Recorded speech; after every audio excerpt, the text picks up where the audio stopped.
LeBron James, he says he knows his own body, and that body broke down on him at the most inopportune moment.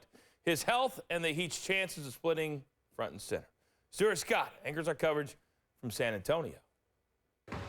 You see, he's back, hydrated, upright, and ready to continue an NBA Finals career where he's averaged 24 points, 9 rebounds, and 7 assists per Finals game. LeBron James at shoot-around on Saturday with his Miami Heat teammates.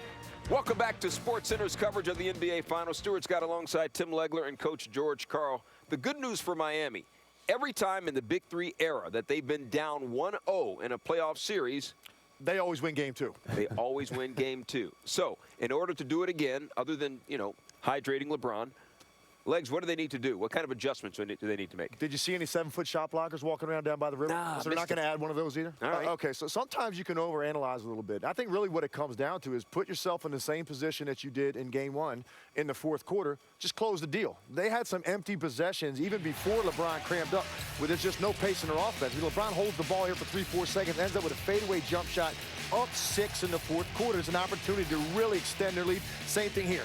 Over-dribbling, no movement. Boris Diaw knows at that point you have to shoot a jump shot. He's able to get a great contest on it. Now LeBron's out for this possession. And again, deep in the shot clock, you end up with a contested forced three by Norris Cole.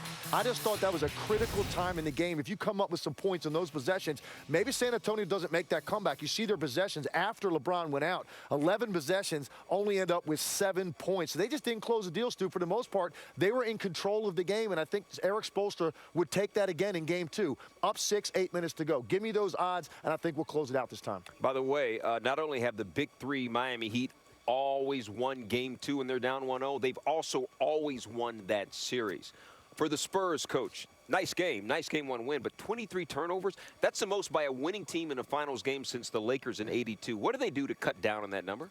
Well, I think they got to wake up and take out their loose and crazy turnovers. And understand, San Antonio did not play well until the fourth quarter. They have a lot of room to improve. But the turnovers are just lazy passes. Here's an easy one in the backcourt.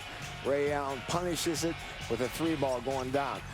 A lot of their playmaking, everybody has the opportunity to make plays on this team. That's one of the great things about the Spurs.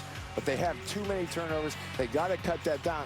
And in the same sense, Miami wants more turnovers in the game. That was their best offense in this game. They turned over San Antonio. I think they scored 28 points in transition, basically off of their turnovers. I mean, it's a kind of a Dr. Jekyll, Mr. Hyde thing. Miami wants a turnover in the game. And San Antonio, if they cut out the turnovers and continue to play with the flow and the efficiency that this offense has just been doing for the whole playoffs except for round one. I love their flow. I love their trust in the pass, their confidence and belief in each other. Right after game one, I was talking to Danny Green, the good stuff. His 11 points in the fourth quarter. The team 6 for 6 from the land of 3 in the fourth quarter. And I said, Danny, you want me to ask you about those 23 turnovers? He said, no, I'm sure Coach Pop will have plenty to say about it to us later on. At least San Antonio got it together. First 3 quarters, they had 19 turnovers and 18 assists. In the fourth quarter, just 4 turnovers and 12 assists.